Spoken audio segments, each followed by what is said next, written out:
Hi again, I'm Carson from Guys with Games, and today we're going to the moon. Not really, but that's the name of the game. I'm going to the moon, and I'm going to show you how to play it. But first, let's get a visual representation of the classroom on the whiteboard so you can understand what it looks like. I'm not going to put students in my videos, but here we go.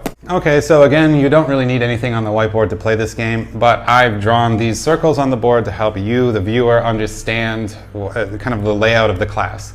You can imagine that this red circle is me, the teacher, and the black circles are my students who are all standing up in the classroom.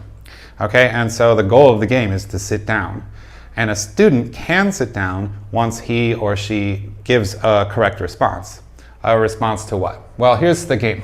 The teacher will think of some English rule, and it's related to words which would be correct answers. So for example, you could say, well, they all need to start with whatever letter.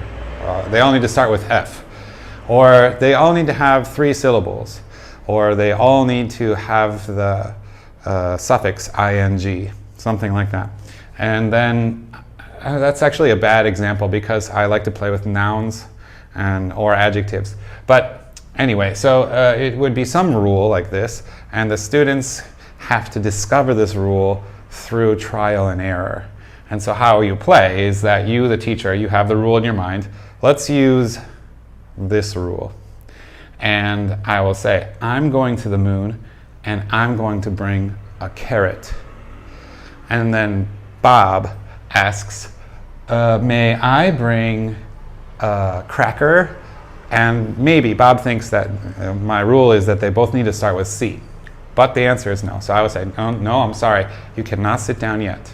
And once they find out this thing, or if they just luckily guess something that lines up with my rule, I will say, yes, you can sit down. So again, the goal is to have everybody sitting down.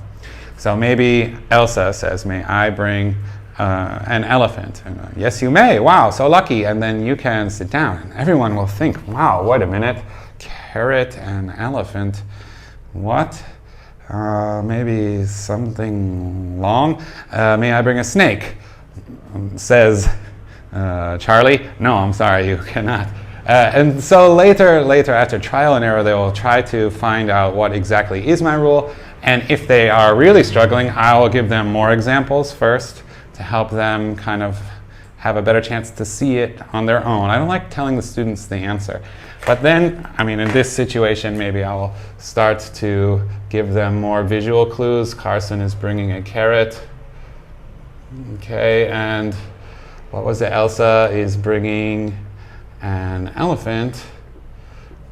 So how about you, Ryan? Ryan, what do you want to bring? Ryan. And then Ryan will take his best guess. It will dawn on someone, and then they'll start to explain it to each other. So maybe Elsa now sees the correlation, which just had been a guess at the first time she said it, and I allow them to kind of like help each other, even if they're wrong. I will try to help, and this is a great way to get them working together, but also thinking kind of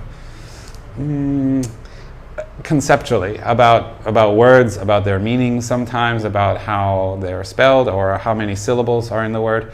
This is how you play I'm Going to the Moon, and it's a free, easy setup thing. I play at the beginning of class sometimes, and we also play at the end of class. If there's 2 minutes left, I'll say, let's play I'm Going to the Moon. The students will say, okay, great, let's stand up and we'll see who's the last one.